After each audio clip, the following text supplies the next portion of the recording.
अगर आप social media में एक्टिव हैं, अगर यूट्यूब में एक्टिव हैं, तो इस वीक आपने देखा होगा कि सीए फ्रेटर्निटी में, स्टूडेंट कम्युनिटी में काफी हलचल क्रिएट की गई है from these dozen odd tuition teachers का वीडियो जिन्होंने एग्जामिनेशन की सर्टिफाइड कॉपीज मांगी है एंड उसमें blatant mistakes, very clear evident mistakes. यहाँ एक क्वेश्चन है जिसमें मार्क्स आना चाहिए था बट आंसर सही होने के बावजूद भी स्टूडेंट को मार्क्स नहीं मिला, या स्टूडेंट ने राउंडिंग ऑफ कर दिया, या 15 लाख के फिगर में 400 रुपए का फर्क है बट उसको पूरा 0/0 मिल गया एंड सो फोर्थ।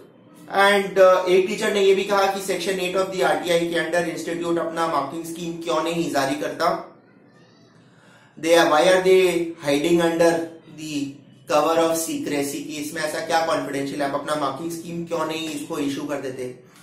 तो मैं ये समझना चाहता हूं कि ये जो ट्यूशन टीचर्स हैं ये लोग एक पर्टिकुलर प्रोसेस में जिसमें 3 लाख स्टूडेंट्स होते हैं, सो रफली 15 लाख पेपर चेक होते हैं, it is not a six sigma process, इसमें मिस्टेक्स हो सकती है। अगर आप एक टिपिकल एग्जामिनेशन प्रोसेस को देखें तो क्वालिफाइड चार्टर्ड अकाउंटेंट्स को मान लीजिए एक 200 या 300 या 400 पेपर का बंडल आता है, फर्स्ट 20 पेपर आपको चेक करके हेड एग्जामिनर या एसोसिएट हेड एग्जामिनर को भेजना होता है, पूरा पेपर रिकम्प्यूट होता है as if you have not checked it, और वो जो वेरिएंस है उसके बेसिस पे अगर कोई मेजर वेरिएंसेस होता है, इट कैन ऑल्सो हैपन कि आपको असिस्टेंट हेड एग्जामिनर या हेड एग्जामिनर वापस 20 कॉपी जांचने देगा एंड अगर वेरिएंसेस परसिस्ट तो वो पूरा लॉट आपसे लेके उसको दिल्ली भेज सकता है।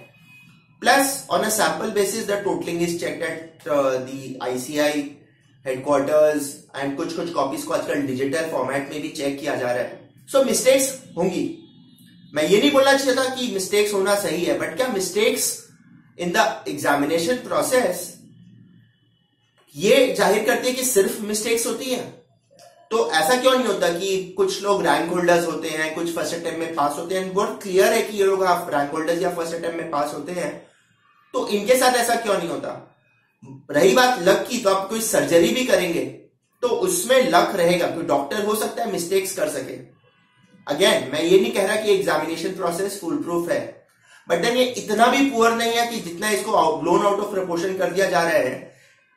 They are focusing on the mistakes. आप इन्हीं ट्यूशन टीचर से पूछिए कि आप एक टर्म में कितने स्टूडेंट्स को पढ़ाते हैं और उतने स्टूडेंट्स में से कितने स्टूडेंट्स होते हैं जो पास होते हैं। ये लोग फोकस करेंगे ऑल इंडिया 1 2 3 हमारे ट्यूशन सेंटर से आया। तो आपने कभी भी किसी ट्यूशन टीचर को बोलते हुए देखा है कि भाई मेरे यहां से 15,000 बच्चों ने मेरे से कोचिंग ली थी, उसमें सिर्फ 560 बच्चे सीए बने और 14,500 बच्चे फेल हो गए?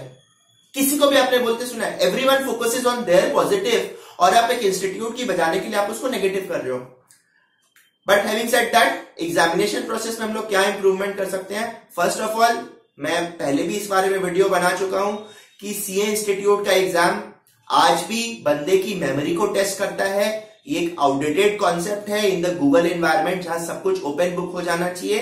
इन्होंने एक बहुत अच्छी शुरुआत की है paper 6 of the CA final में, जहां पे ओपन बुक एग्जाम है। मैं अभी ट्रांसफर प्राइसिंग का पेपर देख रहा था ना, आई रियली लव्ड इट कि हाँ केसलेट्स दिया हुआ है हर सिचुएशन में, आपको या तो एमसीक्यू के माध्यम से या कैलकुलेशन के माध्यम से कंसेप्ट्स को अप्लाई करना है।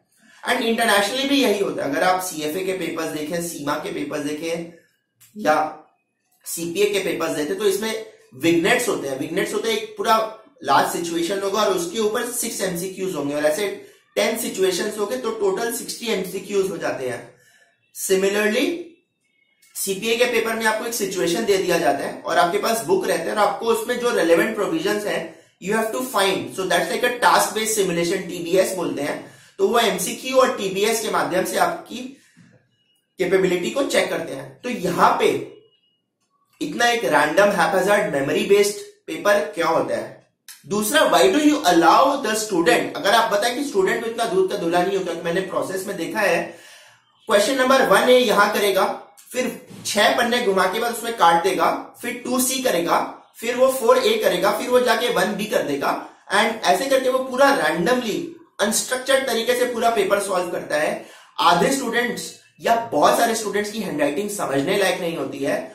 They are not able to articulate or express themselves in a structured manner in the examination answer script. और बेचारा examiner, in many cases yes, बेचारा एग्जामिनर को खोजना पड़ता है कि बंदे ने आंसर लिखा कहां है इसके अंदर। And it is very obvious कि अगर आप एक वर्किंग प्रोफेशनल को पेपर चेक करने देंगे तो कहीं ना कहीं एक एरर हो सकता है, बिकॉज वो बंदा का फुल टाइम जॉब वो नहीं है।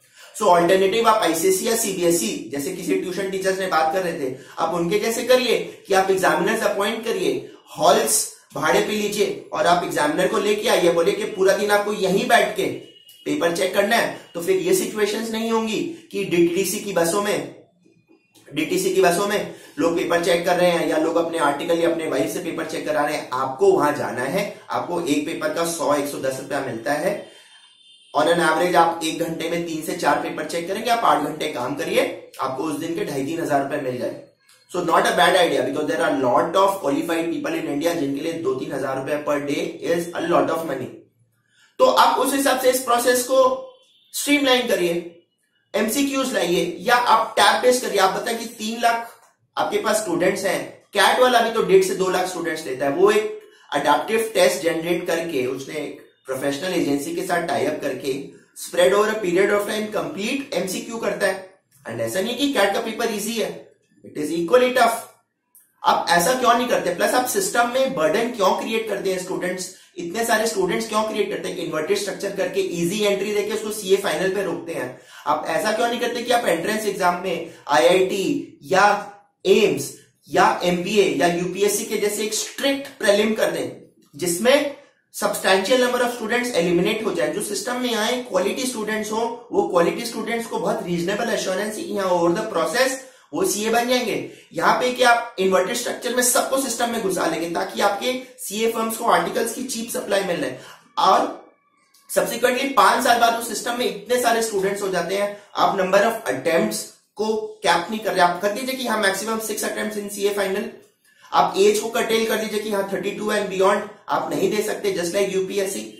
आप क्वालिटी पे फोकस ही नहीं करते, आपको क्वांटिटी चाहिए। Maybe why I do not understand, because to supply articles to the CA firms, and उसके ऊपर कोई रेगुलेशन नहीं आने वाला है, बिकॉज वही सीए फर्म्स वोट करते हैं। अभी सेंट्रल काउंसिल के इलेक्शन आने वाले हैं, रीजनल काउंसिल के इलेक्शन आने वाले हैं दिसंबर में, मेंबर्स वोट करेंगे काउंसिल मेंबर्स को, तो उनको पावर मेंबर्स देते हैं। तो अगर आप स्टाइपेंड बढ़ाने की बात करें या ये बात करें कि एक बंदे को आप आर्टिकल रखने के बाद आप उसको टाटा टेली सर्विसेज में भेज के सिर्फ उसका डेटर्स और क्रेडिटर्स रिकंसिलिएशन करा रहे हैं या उससे बैंक रिकंसिलिएशन स्टेटमेंट बना रहे हैं मंडे टू सैटरडे, या किसी को स्टॉक ऑडिट में 1.5 साल तक भेज दे रहे हैं या डीपी ऑडिट करा रहे हैं, तो आप उस स्टूडेंट को क्या ऐसा एक्सपोजर दे रहे हैं? अगर सीए फर्म्स के पास क्वालिटी वर्क नहीं है तो let them recruit graduates, and अगर किसी को इंटर्नशिप करनी है तो 3 इयर्स इंडस्ट्री में करें as an industrial trainee, because 75% students anyways industry में जा रहे हैं, तो उनको अटेस्ट फंक्शन नहीं मिलेगा। You can give an option कि सीए एज अ बॉडी, जैसे एमबीए में भी MBA marketing, MBA finance, MBA supply chain, MBA HR होता है, आप CA with audit attest function, without attest function कर सकते हैं। वो बंदा 3 साल आर्टिकलशिप इंडस्ट्री में काम कर सकता है।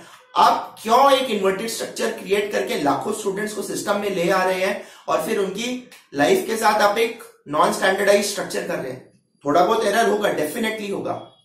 सो स्ट्रक्चरल लेवल पे आप ये चेंजेस करिए एंड आप ओवरऑल बेसिस पे, बट हाँ definitely I will not agree कि एक आंसर स्क्रिप्ट या 2 आंसर स्क्रिप्ट गलत है तो पूरा सिस्टम डिस्टॉर्टेड है। अगर ऐसा होगा तो हमारे देश के कोर्ट्स भी बंद हो जाने चाहिए, हमारे हॉस्पिटल्स भी बंद हो जाने चाहिए, स्कूल्स कॉलेजेस भी बंद हो जाने चाहिए, because ICI is not the only government body जहां पे एनोमलीज डिटेक्ट हो रही है। ये आरटीआई के माध्यम से इसने बेसिकली बहुत ट्रांसपेरेंसी ले आई है, but it has also made people activist, and वो एक्टिविज्म को कई बार क्या है डिस्टॉर्ट करके और पैनिक क्रिएट कर रहे हैं, राइट? तो आप जो ट्यूशन टीचर, आप उससे पूछिए सर आप 15,000 बच्चों को पढ़ाते हैं, कितने बच्चे उसमें फेल हुए और कितने रैंक होल्डर्स? आप सिर्फ रैंक होल्डर्स पे क्यों फोकस करते हैं? आप यहाँ पे जो कॉपीज गलत जांची गई है खाली उस पे क्यों फोकस करो कभी? और उसमें अगर कोई स्टूडेंट रैंडम काटाकुटी करके 1A इधर 1C उधर 2A इधर और फिर अचानक कोई आंसर लिख दे रहा है और आधा लोग गप फेंक के आता है, तो भैया एग्जामिनर भी तो ह्यूमन बीइंग है, वो भी तो फ्रस्ट्रेट हो जाता है, झल्ला जाता है।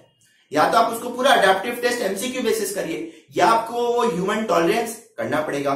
सिर्फ एमसीक्यू करने से भी नहीं होगा, बिकॉज ओवर पॉपुलेटेड कंट्री में मान लीजिए सब सीए बन जाएंगे तो उनको नौकरी नहीं मिलेगी।